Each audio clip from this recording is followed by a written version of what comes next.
রংপুরের জনসেবাতে গেলাম, কমপক্ষে 1-1.5 ঘন্টা রিক্সাতে চড়েছি আমি, এই মোটর চালিত রিক্সায়।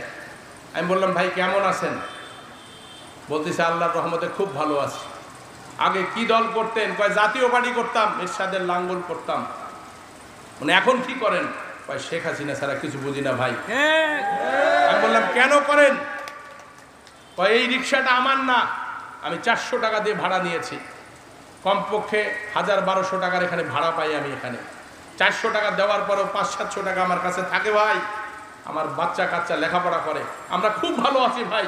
এই বিদ্যুৎ আর এই ব্যবস্থা যদি না হতো তাহলে আমরা কোথায় যেতাম ভাই, কি করতাম ভাই? আমি তো সারা জীবন এই ধানের কাজ করছি, আমি মাঠের কাজ করছি।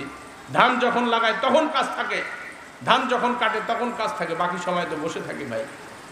আজ আমি সচ্ছলতায়, দেখেন আমার চেহারা দেখেন। আমি যদি এখান থেকে যাই ভালো একটা পাঞ্জাবি পরে দাঁড়াই কোথাও,